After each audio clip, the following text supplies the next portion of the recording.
So I was watching the X Zone TV channel last night when I was abducted by aliens, and they kept repeating to me over and over again, simultv.com, simultv.com. What's simultv.com? That's what I asked them. They had it written on the side of their UFO. How do you spell that? UFO. No, I mean simultv.com. simultv.com. simultv.com. Right. simultv.com. Interesting that you were abducted by aliens in a simultv.com UFO last night. Oh, yeah? Yeah. Now that you mention it, I remember now last night I was awakened from a deep sleep. My great-grandmother was standing there. She said she'd come from the hereafter to tell me about simultv.com. She even spelled it out for me. simultv.com, sonny boy. simultv.com. simultv.com, sonny boy. Wow. Yeah. Guys, you'll never guess what my psychic guru just told me. simultv.com. Exactly. Are you guys psychic too? Of course. We all know about simultv.com. simultv.com. The views, opinions, and conclusions expressed in the following program are those of the host, guests, and/or callers, and not those of rel-mar McConnell Media Company, our corporate divisions or entities, the X-Zone Broadcast Network, Simul Radio, Simul TV, our staff, management, advertisers, broadcast affiliates, and affiliated broadcast networks.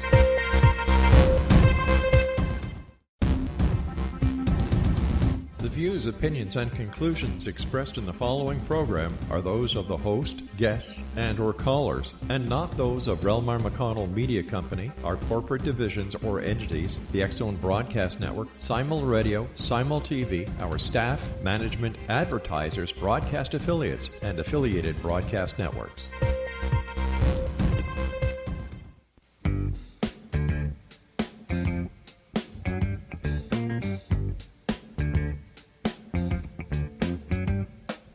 Welcome to Empowered Woman with Gwilda Wiyaka, a radio show addressing the many challenging issues impacting women today and supporting the integration of balanced feminine power in the modern world. For more information on Empowered Woman with Gwilda Wiyaka, visit our website, www.EWWGW.com. Now here is your host, Miss Gwilda Wiyaka. Hello, beautiful ladies, and welcome to Empowered Woman with Gwilda Wiyaka radio show, where we explore the many facets of being healthy, balanced, well-informed, and empowered women. I'm your host, Gwilda Wiyaka. This hour we'll be looking at Woman Shattered. Everyone has traumatic moments, some more impactful than others. There comes a time in some of our lives that literally shatters who we are, leaving devastation in its wake. While this can be challenging in the extreme, it's also alchemical. How we manage our situation during devastating upheaval determines if we come out the other side empowered to make a difference in our world or remain forever shattered. Will we rise from our ashes victorious and powerful, or will we sink into victimhood and despair? With us this hour is a woman that's been confronted with just such a choice. Nancy Rynes, author of Awakenings from the Light, 12 Life Lessons from a Near-Death Experience, is a leading voice for personalizing the wisdom of near-death experiences, developing our heart-centered intuition, and living a life of inspiration and creativity. Nancy's known for inspiring keynote speeches, workshops, and presentations on how to live a more purposeful, joyful, and heaven-inspired life. Her website, nancyrynes.com. Nancy, thanks for joining us on Empowered Woman. Oh, thank you so much for having me on today. Nancy, tell us about your shattering experience. Well, it was about 5 years ago now, actually, and up until that time, my life had been one of science and math and atheism. I didn't believe in anything other than what I could see and with my own two eyes and touch with my hands. And January 3rd of 2014, all of that changed. I was riding my bicycle in town to do some errands. I lived near Boulder, Colorado at that time, and the weather was really gorgeous, so I went out for my bike ride and was hit broadside by a driver who was driving a very large SUV, and it happened to be that she was texting and didn't see me. And she ran over me and dragged me underneath of her vehicle for quite a ways, quite literally shattered my body. I had many broken bones, and required surgery a few days after the accident in order to repair my spine because it was just so badly damaged. And it was during that surgery that I died for a brief time on the operating table. And that was really the opening experience for me. It was an amazing transformation all within the space of 1-2 hour surgery, where I was faced with everything that I knew that what I thought I knew in my life before that time was wrong, that I had thought about things and experienced things and put things together in the way that wasn't really reflective of reality. And that was a huge life-changing experience. What was your life like before your accident? Well, up until, that the day it happened, I was feeling like I was in a rut. I was going through the motions of, I had a job in the sciences. I was writing and doing some, computer programming in a scientific related discipline in Boulder. I had gotten my degree in geology and archaeology, but had kind of moved over into science writing for most of my career. So that's what, that was my job before the accident. But as far as what I was feeling, it was in my late 40s by that point. And I think I was feeling in a rut. I felt as though something was missing in my life, but I didn't know what that was. I was thinking, because I was coming at this from a very material perspective, I was thinking that maybe I needed to change jobs or something like that. But so were you strongly intending something leading up to your accident? I don't think so. I think I just knew that I had a feeling that something in my life was going to shift, but I really thought it was a job. I was really focused actually on looking for a new job, and that's what I was looking for. So I was, applying to new positions around the Denver, Boulder area and kind of considering what other job possibilities there might be for me. But that's what I thought it was. So I guess if I was intending anything, I was intending a new job. Well, that would be a change, right? It would be a change. Yeah. So what were your injuries? That sounds horrible. Yeah, the injuries were mostly to my spine, all the way from my neck down all the way to my pelvis. I did have a cracked pelvis and 5 broken ribs and a broken collarbone, some internal injuries and a punctured lung. But most of the breaks were in my neck and then lower back. So they were kind of in 2 separate places in my spine. So each of the vertebrae in my neck were broken in multiple places, and then the vertebrae in my lower spine kind of the same. They were not really held together very well because they were so broken. And then one vertebrae, my first lumbar vertebrae, which is where your spine kind of curves in your lower back, that one was basically shattered completely apart. So there wasn't anything left of that. That sounds like a horrific recovery time. How'd that go? Well, I was before the NDE, as I was laying in the hospital bed, just waiting for the surgery to happen, I was thinking the same thing, like, wow, this is going to be brutal. They brought me into surgery because what they were going to do was install titanium rods in my back to allow me to be mobile while my back healed and to allow my spine to align and heal the correct way. But still, they were predicting, I believe it was a 2 to 3 year recovery time at that point. Right. Well, most back injuries, they do, don't they? Yeah, they kind of gauge it by how many bones are broken in your back. So it's typically like 1 year per shattered bone. And I had a lot. So they were expecting that to be a long time. But it turns out, after my NDE,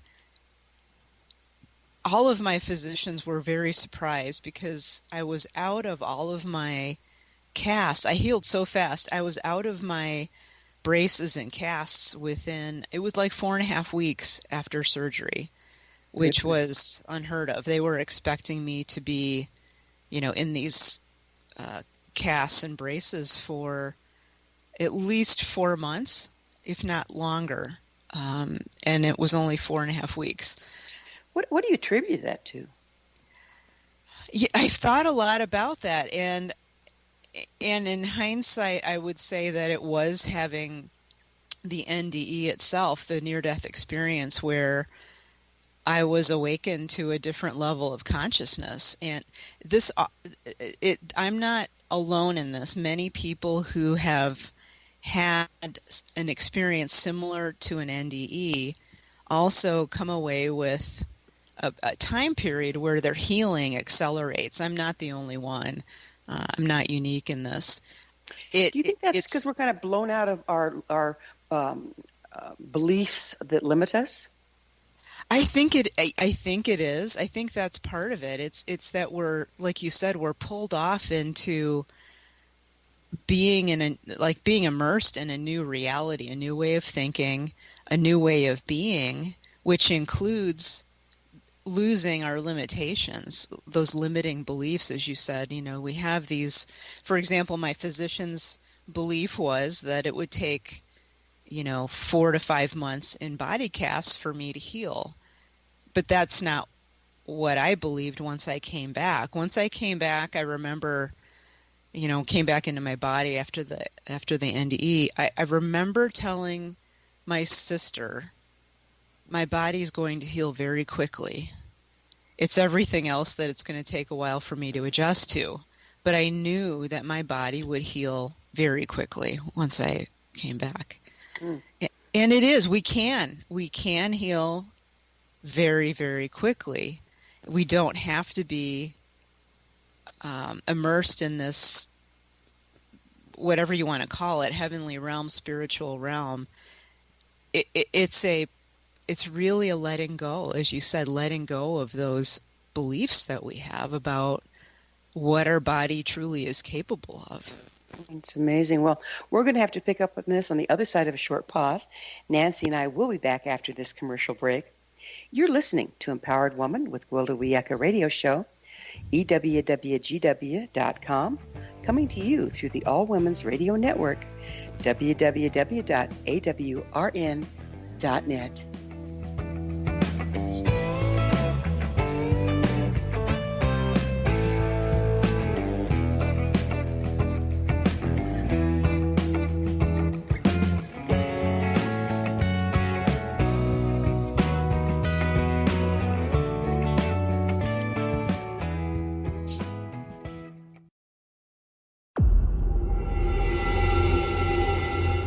Whether you're a skeptic or a believer, join me, Rob McConnell, as together we'll investigate the world of the paranormal and the science of parapsychology here on the X-Zone Radio TV show on XZBN and the X-Zone TV channel on Simul TV. Since 1990, the X-Zone Radio TV show has been the place where people dare to believe and dare to be heard. Together, we'll investigate UFOs, aliens, ghosts, Bigfoot, psychic phenomena, lake monsters, conspiracy theories, government cover-ups, the truth embargo, alien abductions, ESP, haunted locations from around the world, and so much more. With over 28 years of broadcasting and more than 4,500 individual guests, the X-Zone is truly a place where fact is fiction and fiction is reality, as evidenced by the credibility, integrity, and professionalism of the guests that we bring to our international audience. If you have seen a UFO, had a close encounter, seen a ghost, Bigfoot, lake monster, or a story that you would like to share or have investigated, contact me, Rob McConnell, by sending me your email to xzone@xzoneradiotv.com, or you can call toll-free 1-800-610-7035, extension 143, and on Skype, X-Zone Radio TV. For more information on the X-Zone Radio TV show with yours truly, Rob McConnell, visit www.xzoneradiotv.com or www.xzonetvchannel.com or simultv.com and xzbn.net. Until next we meet here in the X-Zone from our broadcast center and studios in Hamilton, Ontario, Canada, always remember, X-Zone Nation, keep your eyes to the sky and your heart in the light.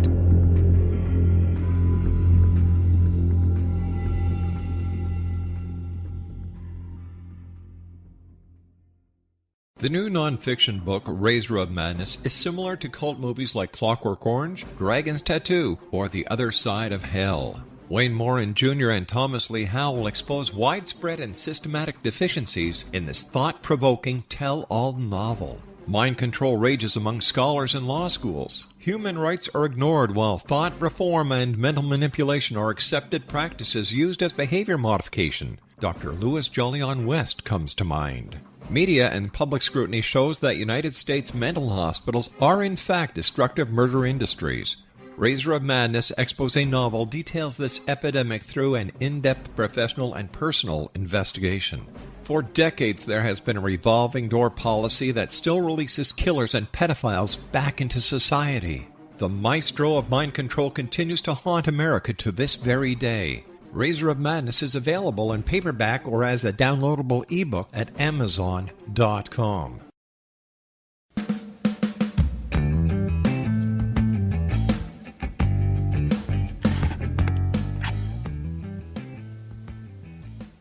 Welcome back. This is Empowered Woman with EWWGW Radio Show, dedicated to redefining and empowering the feminine. Remember, past episodes are available on our website, EWWGW.com. I'm your host, EWWGW, and our guest this hour is Nancy Rynes. Her website, nancyrynes.com. Nancy, was there a defining moment for you after your accident when you decided to transmute your devastating experience into an empowering one? You know, it was actually quite quickly afterward. It was, I think, within about 3 months, I knew that I either needed to embrace what I learned from my experience or go back to the miserable way that I was before. And that was about 3 months after the surgery. I just remember, I think I was out on a walk, and I felt as if it wasn't just that I was at a literal crossroads on my path.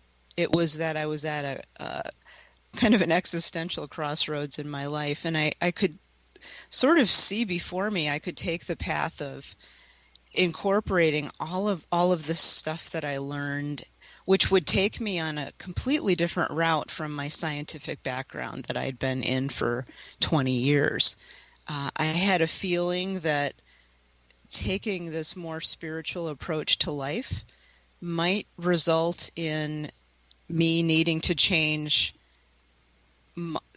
everything that I thought I could do to earn money. So I was expecting that I might need to change my career at that point, because just the cold hard facts in the sciences right now, it's hard to be a very spiritual scientist. It just isn't. It's kind of frowned upon. So I knew that I might have to make a decision about that, but the decision that was before me was, okay, am I going to embrace this, or am I going to forget about it and go back to the way that I used to be? And it was at that moment about 3 months afterward where I said, I just have to go with it. That's just what my heart is telling me to do.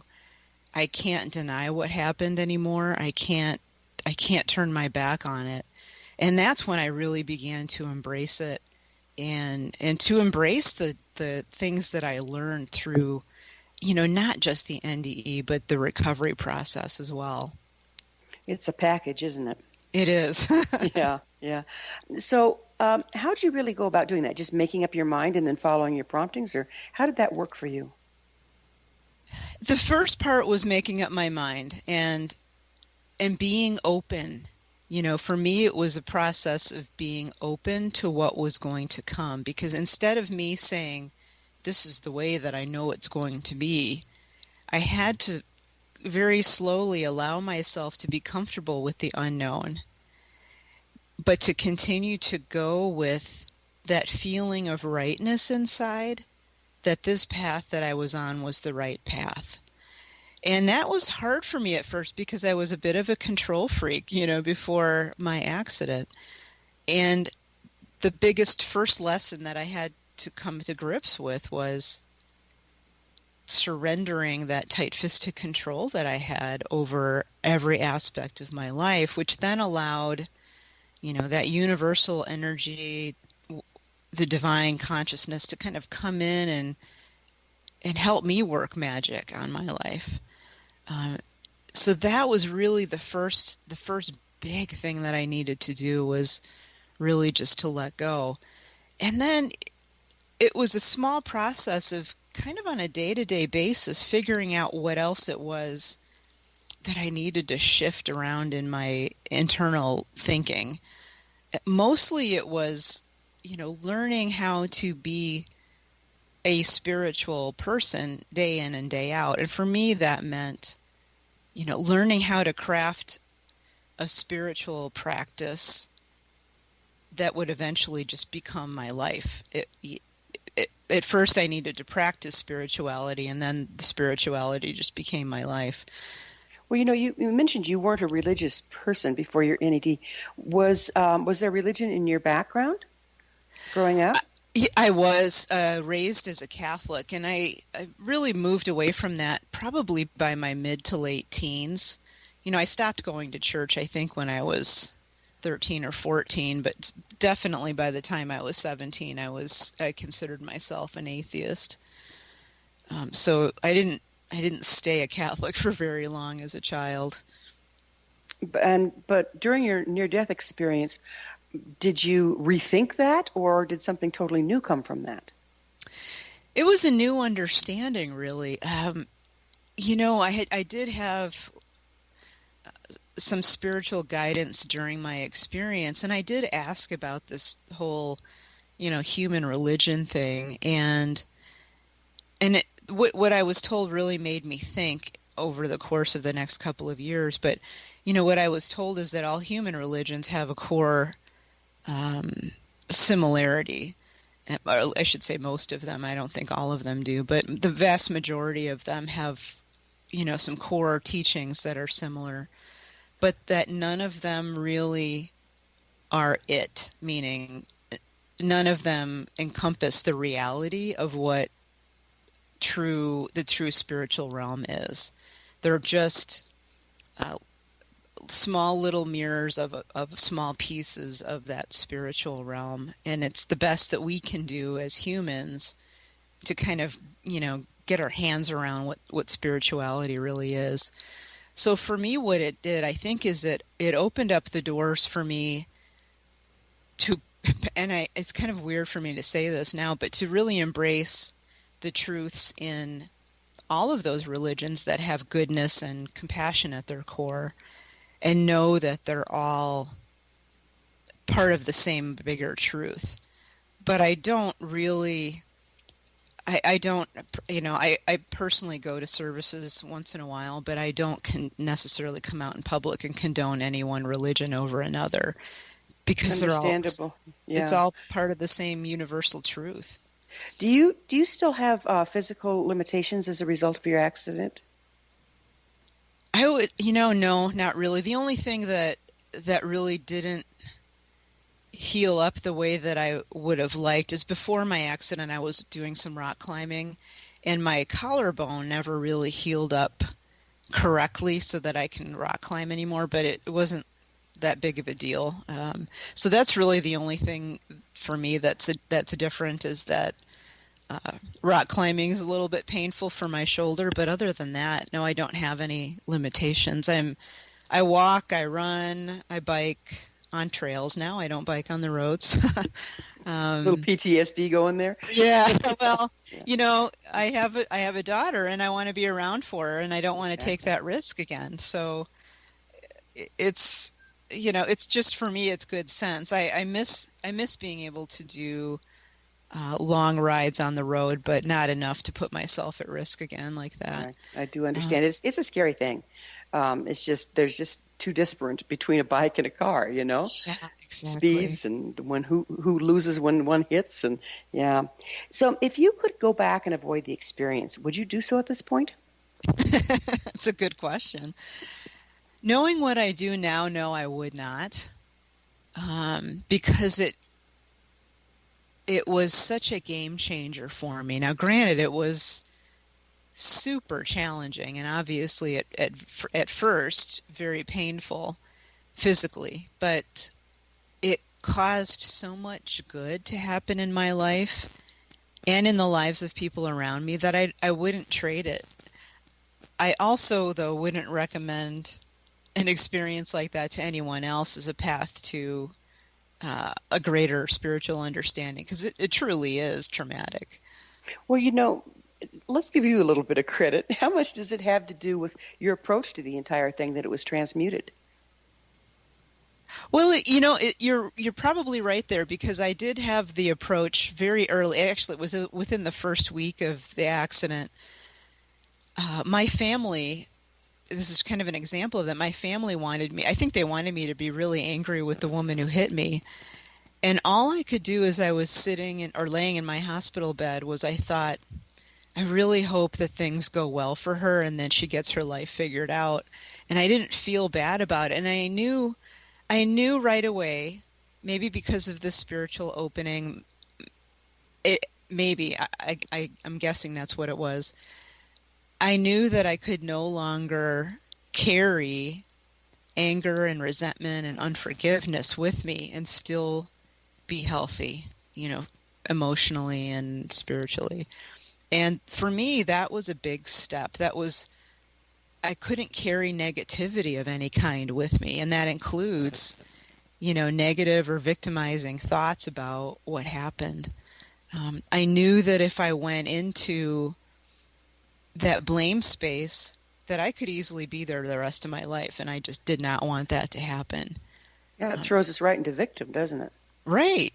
And it's so easy to stay in that thought process forever. I just didn't want that for myself. So instead, I began to be open to the greater awareness of love and compassion, of forgiveness, of just letting go and allowing this experience to heal me. It's an amazing approach. It's not an easy one to find. We're going to have to eventually here in short order take another commercial break. But on the other side, I'd really like to get into exactly what it was like when you had your near-death experience and how it registered for you and how you were able to transmute that experience so that our listeners have a way of really embracing that kind of empowerment for themselves. It is time for another short pause. Nancy and I will return to our discussion on the other side of this commercial break, so you stay right there. This is Empowered Woman with Will DeWeeka Radio Show, EWWGW.com, coming to you through the All Women's Radio Network, AWRN.net.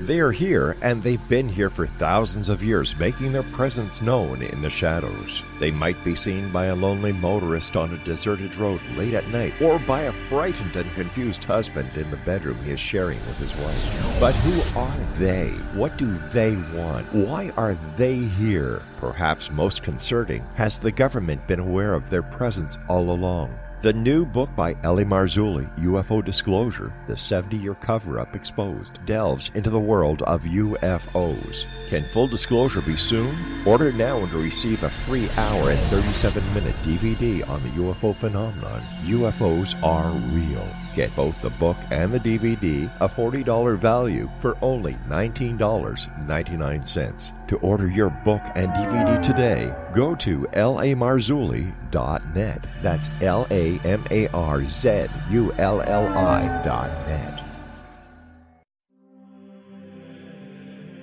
Rob McConnell here, presenting an overview for Nicholas Paul Jennings, author of a fascinating book, Amen.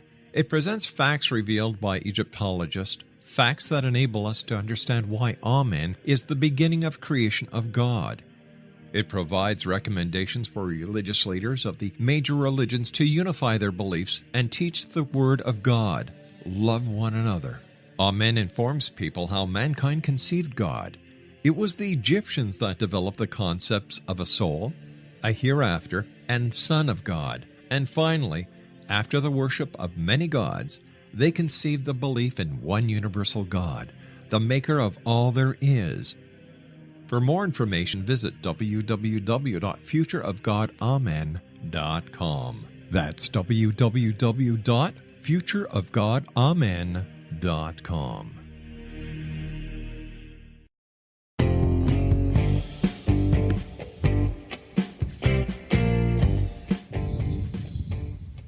Welcome back. This is Empowered Woman with Gwilda Wiyaka Radio Show, EWWGW.com, bringing the latest tools and information to support women during these rapidly shifting times. I'm your host, Gwilda Wiyaka. Our guest this hour is Nancy Rynes. Her website, nancyrynes.com. Nancy, you speak of being in heaven. What made you think or know you were in heaven? That's a really good question. Well, first of all, when I woke up in this place, that's the only thing that I could describe it as. It felt like a place. And I knew consciously, I mean, this was during my surgery, and I knew that I had gone into surgery. I knew that my body was very broken. But here I am, awake, fully alert, experiencing standing up, which by itself was kind of a miracle. I was in this conscious realm I was in. I was standing up.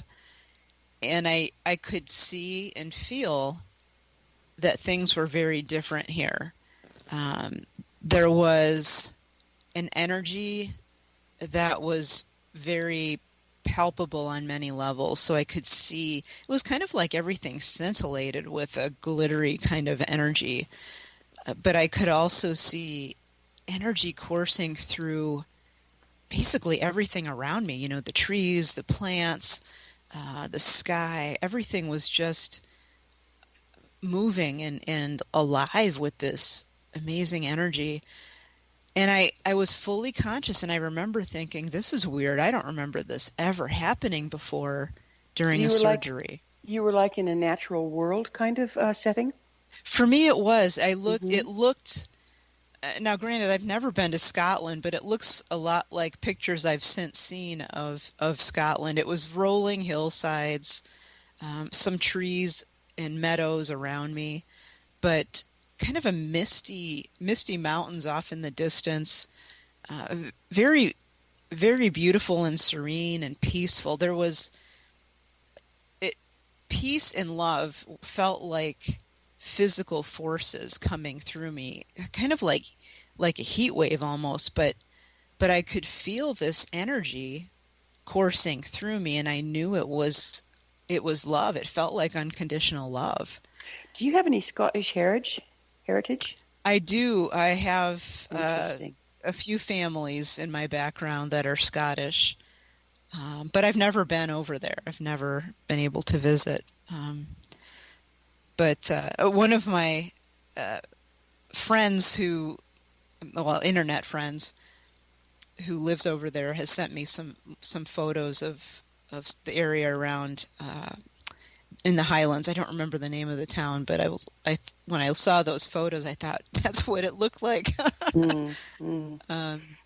So you were well under anesthetic when this happened? Yeah, I was fully anesthetized, and anyone who knows anything about anesthesia knows that the whole purpose of anesthesia is to basically bring your consciousness down to nothing. It basically puts you into a controlled coma. And they also had given me amnesiacs in my anesthesia, so that if I had woken up at any point during surgery, that I wouldn't remember it. So I was pretty well doped up on anesthesia and this amnesiac drug, but I have full recollection of everything that happened, going into the surgery, during surgery, and afterward.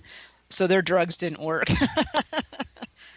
Or somebody had a better idea, right? Right. Did you speak to any of your doctors or anything about the experience? I did afterward. It took me a little while because I didn't know how they would respond to it. I just had this idea that they'd think I was a nutcase or something. So it took me a little while to talk to my physician about it. And the interesting thing was that it surprised me. He said, "Wow, that's a really cool experience. A lot of my patients have told me about these things, and I totally believe that they're real. I'm just glad that you said something because it sounded really interesting and life-altering." So that opened up my heart to be able to talk to physicians and nurses about this, because I just was fearful that I just didn't want to be ridiculed. But to have him say, "Yes, I see these things happen all the time, and they're real," just made me feel so much better. I would imagine, particularly coming from a scientific background. Right. Did he have any thoughts about, could it be hallucination? Could it be, did they have any thoughts like that? He said, and I've spoken to other physicians since then and some consciousness researchers, definitely not a hallucination. I have had one experience with a hallucination well before this, when I was given some pain medication for an injury and had a bad reaction to it. And I know what a hallucination is like. It was that hallucination was completely nonsensical, illogical, irrational. It was just kind of silly and didn't mean anything. And I knew it wasn't real as it was happening. This experience was more real than this reality that we're standing or sitting in right now. I mean, I knew it when I was there, that the world that we're in right now is merely an illusion. It's pretty convincing illusion, but I knew that spiritual reality that I was in was our true reality as spiritual beings, and that this was a temporary instance, I think is what they call it. It's an illusion from that perspective. Now, to us, it's pretty real, right? But and that's the way it's supposed to be. So, how long were you there? Do you have any way of knowing? In Earth time, the most I would have been there was 2 hours. I was in crisis on the operating table for somewhere between a minute and 2 minutes. But my doctor said that usually what happens with these things is when you have a medical crisis like that, that's when, now he is a spiritual person, so he said that's when his perception is that the soul leaves the body and does its, time in the spiritual realm. Does its walkabout, huh? Right, does its walkabout. Yeah. And it could be gone for the entire surgery. Like for me, he said your experience could have easily lasted the whole full 2 hours, even though you weren't physically in danger that during that whole time. It's the prompting of the medical event that causes the soul to kind of exit for a while. So what was your medical event? I had some kind of a reaction to the anesthesia that I'd never had before. So it basically caused my heart rate to stop and my breathing to stop and my blood pressure to crash. So it was the beginnings of bodily death. They don't call codes in the OR, which I since learned. But if they could have, it would have been a code blue. Mm-hmm. So it was flatlining for about a little bit over a minute is what the nurses told me later that happened. So it wasn't for me, I was very healthy going in. There shouldn't have been any interactions with any kind of drug. I had this drug before. I'd never reacted to it before. I'd had other surgeries where I'd had this anesthesia. So they did their due diligence and studied what they could give me that would work. And then it turns out it didn't work. Well, that wasn't their fault. It Right. was something that needed to happen. Well, it worked, but apparently there was a different plan in the works than what you had in mind, right? Right. Yeah. Yeah. In my work, I've had the honor of helping many people cross. When they're getting ready to die, many of them mention seeing dead relatives in the room. Did you have any of that experience? I did not. I think, well, I think my situation is perhaps a little bit different than, obviously than someone who is terminally ill. The couple of days that I was in the hospital before the surgery, I wasn't really, yes, my bones were broken, but I wasn't on the cusp of death at that point. So I was fully conscious. My mind was fine. I wasn't terminally ill. As I transitioned during the surgery, I did meet up with a spiritual being as I was transitioning, and she helped me while I was there as my, guide and mentor. But she wasn't a dead relative. She was, I call her a spiritual friend, someone I'd known before in another reality. But that wasn't, she hadn't been here in this one with me in this lifetime. Since you met her in your near-death experience, have you had interaction with her? Occasionally, yes, I do. When I seek it out, she's very polite, and as the way it should be.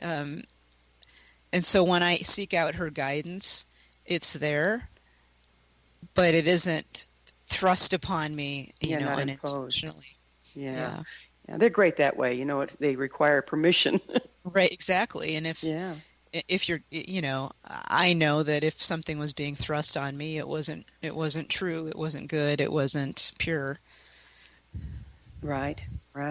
Well, it's about that wonderful moment where we're going to need to take another break. We will return to this wonderful discussion. Nancy and I will be back shortly, so don't leave us now. You're listening to Empowered Woman with Gwilda Wiyaka Radio Show, EWWGW.com, and we're coming to you through the All Women's Radio Network, AWRN.net.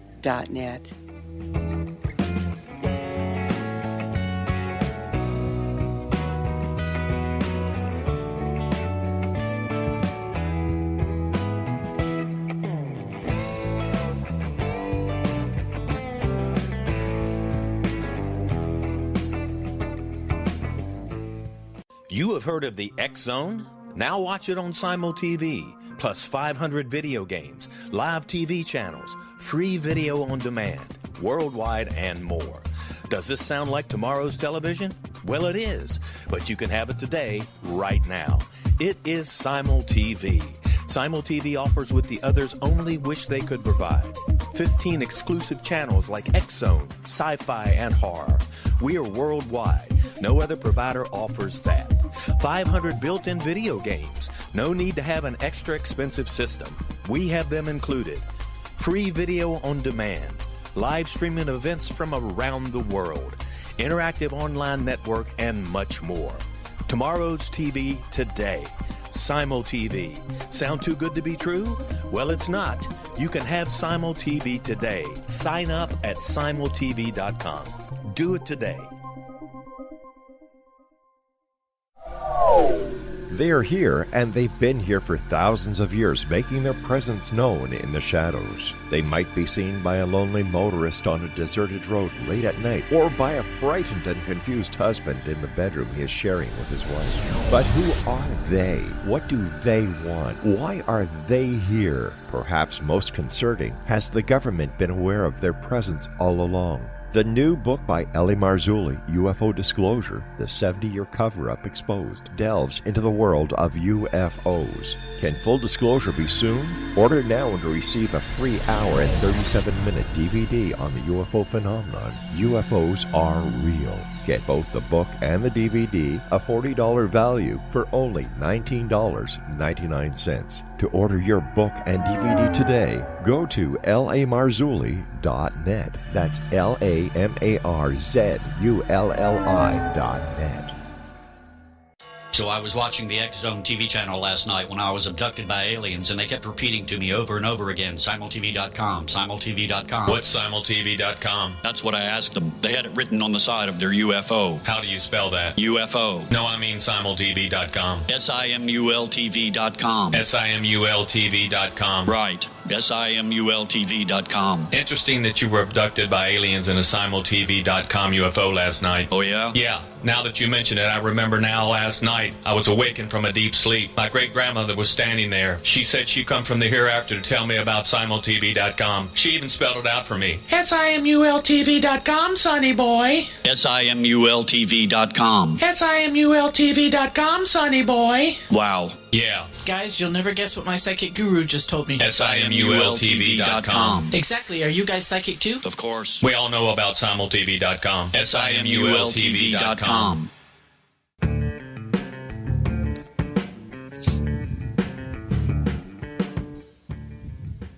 Welcome back. This is Empowered Woman with Gwilda Wiyaka Radio Show, EWWGW.com. We're bringing the latest information to support women as we embrace our true power. I'm your host, Gwilda Wiyaka. I always love suggestions from my listeners. Email me at gwilda@EWWGW.com and share what's on your mind. Our special guest this hour is Nancy Rynes. Her website, nancyrynes.com. Nancy, you report learning some key principles while you were on the other side. What were they?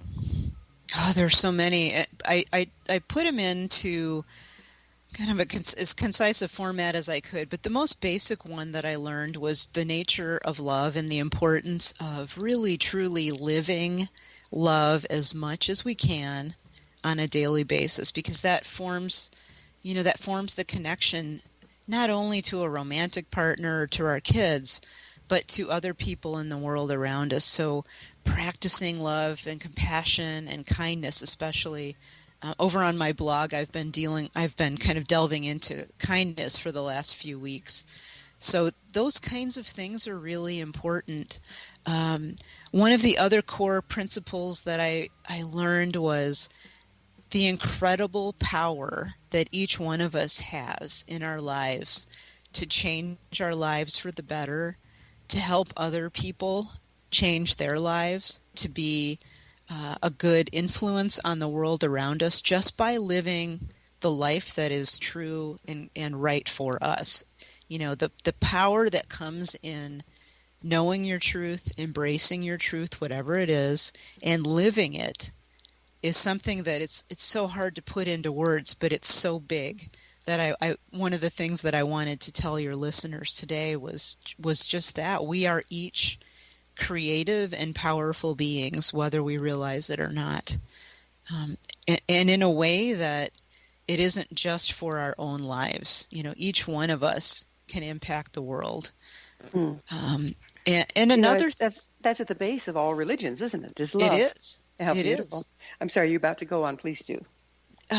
So another key principle that kind of ties into that really is the power that comes in strengthening and forging bonds with other people, not just over the internet, not just virtually over, on social media, but in reality, in this whatever physical reality is. The importance of lending a hand to other people, of being there, of allowing other people to be there for you, of just forging those connections with other humans, not just your family, but being a part of a community is so powerful. And it can be powerful in your life, and you as a part of that community can then strengthen other people as well. So those bonds, those relationships are incredibly important. Yeah, we're seeing more and more and more of this as we move towards unity, that we've gotten too far afield, spending our times, on social media or facing our tablets or this or that, and it's great to have that kind of outreach, but sometimes it's been to the detriment of these deep bonds that community can form, and that's where the strength is where you are, right? Exactly. Yeah, and it's. Those social media tools are just that. They're tools to help you, achieve this unity, this bond with other people. But the powerful bonds really do come from in person. Like, for example, when I moved here to the Tacoma, Seattle area, I decided to join up with a community garden. It's a group of, 50 families that get together and we all garden this plot of land that nobody else wants, and we give the majority of the food to local food banks and charities. And that's one of those ways that we none of us go to the same church or believe the same things. We've got people who believe in the Hindu faith, we have Buddhists, we have Christians, we have Jewish folks, we have non-believers. Everybody comes together and enjoys each other's company because we have this common goal in mind to help other people. That's beautiful. It's so profound, isn't it? It feels good, and it helps other people. It's just one small way. It's just an example of how folks can come together and make a difference. Yeah, it's huge. So how did this knowledge come to you, Nancy? Was it someone speaking to you, or how did you get this? And then how did you store it? Yeah. Well, I mentioned before that I had a mentor or a spiritual guide during my near-death experience, and she taught all of this to me in what seemed like, if I were to put it into human terms, it felt like I was there for 2 or 3 months, even though I was only, dead for a minute and a half or whatever, and in surgery for 2 hours. But the amount of stuff that she taught me via verbal voice, only when I couldn't understand I call it beyond telepathy. It was almost like a merging of minds. So she would speak to me, and I use speak in quotes, in images and pictures and feelings inside like a download. of me. Right, exactly. And then your imagination translates that energetic download into images. Well, I got the images directly from her, the feelings, and I had to translate into English words that could then, become something else later. Initially I just took notes when I came back into my body. I started writing on a notebook paper, but it came to me as a series of pictures, really profound pictures and feelings, both kind of intertwined together. And all of our traditions have brought through their spiritual information in that form. If you really look at it, it's amazing. It's kind of like having to translate energetic information from the quantum level into, like you say, English or human terms, and they use the metaphorical landscape to do that. Yeah, it's the common language. It's easy to get the information across with pictures and feelings rather than words, because words are so limited in what they can convey, and the meaning of those individual words, especially in English, vary kind of from person to person. They bring in their own filter as to what that word means to them. So they kind of she stripped that away and just gave me the visual, and then I could translate that. Were these principles just intended for your life or to be shared with others? Initially, she said they were really intended for me, to change my life into one that would be a joy to live, and be the one that I was be the life that I was meant to live. And she said your family and friends will probably benefit as well. And she said at some point other people might benefit if they choose, if they want to. But she said that's up to you whether you want to share that in a bigger venue. But she said initially it was really for me, basically to get my life back together. Well, isn't that the work? I think in our societies we have this idea that we have to go get enough knowledge and then from our lofty perch spread it. When indeed it's the rearranging and the refining of our own lives, isn't it? It is. The whole. What I learned is that if anybody is out there thinks that they wants to transform society or make an impact in the world, the first place you start is with yourself. You have to be the living example of what it is that you want to see in the world. I mean, Gandhi said that. Be the change that you want to see.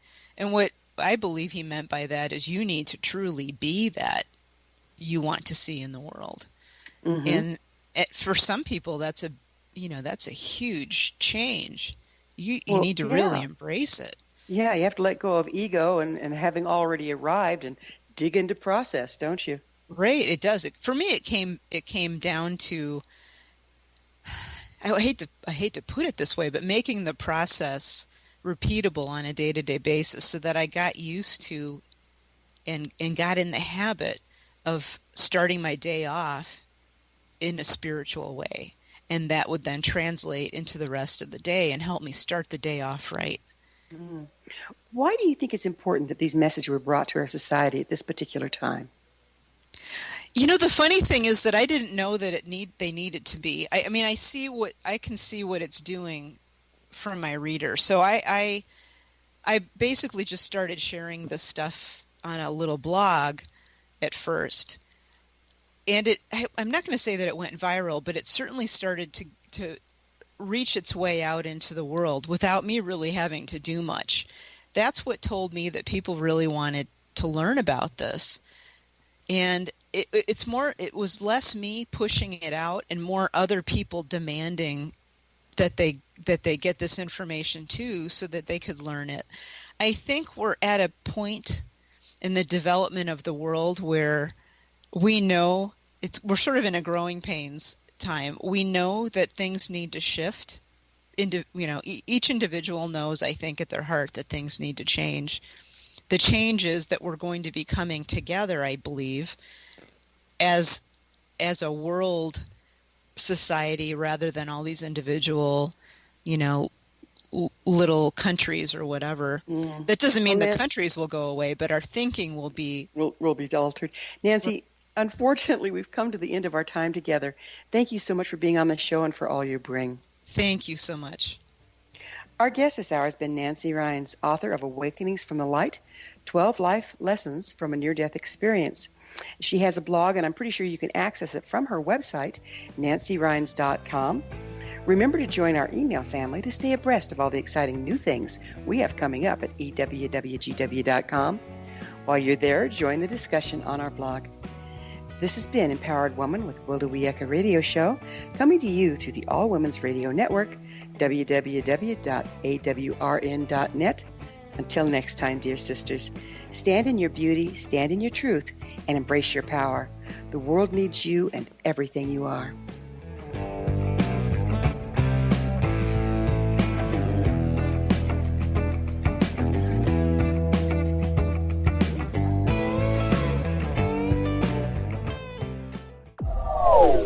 They are here, and they've been here for thousands of years, making their presence known in the shadows. They might be seen by a lonely motorist on a deserted road late at night, or by a frightened and confused husband in the bedroom he is sharing with his wife. But who are they? What do they want? Why are they here? Perhaps most concerning, has the government been aware of their presence all along? The new book by Ellie Marzulli, UFO Disclosure, the 70-year cover-up exposed, delves into the world of UFOs. Can full disclosure be soon? Order now and receive a free hour and 37-minute DVD on the UFO phenomenon. UFOs are real. Get both the book and the DVD, a $40 value, for only $19.99. To order your book and DVD today, go to lamarzulli.net. That's LAMARZULLI.net. If you are looking for a safe, zero-calorie natural option to the harmful artificial sweeteners on the market today, Just Like Sugar is what you're looking for. Just Like Sugar is a wonderful natural alternative for those health-conscious people who choose a calorie-restricted diet with a great, pure, sweet flavor that tastes just like sugar. Just Like Sugar is a great natural option for people suffering from diabetes and may be useful in restricted diet programs where standard sugars are not allowed and does not cause a laxative effect of some other sweeteners. Just Like Sugar comprises a perfect blend of chicory root fiber, natural calcium, natural vitamin C, and Just Like Sugar's sweetness comes from the natural flavors from the peel of the orange. Just Like Sugar is a natural alternative to harmful artificial sweeteners and will change the way that you believe all natural sweetener products taste. Just Like Sugar is available at your local Whole Foods markets, Wild Oats markets, Henry's, Sun Harvest, and many other fine natural food stores in the U.S., Canada, and worldwide. You have heard of the X Zone? Now watch it on Simul TV, plus 500 video games, live TV channels, free video on demand, worldwide, and more. Does this sound like tomorrow's television? Well, it is, but you can have it today, right now. It is Simul TV. Simul TV offers what the others only wish they could provide. 15 exclusive channels like X-Zone, Sci-Fi, and Horror. We are worldwide. No other provider offers that. 500 built-in video games. No need to have an extra expensive system. We have them included. Free video on demand. Live streaming events from around the world. Interactive online network, and much more. Tomorrow's TV today. Simul TV. Sound too good to be true? Well, it's not. You can have Simul TV today. Sign up at simultv.com. Do it today.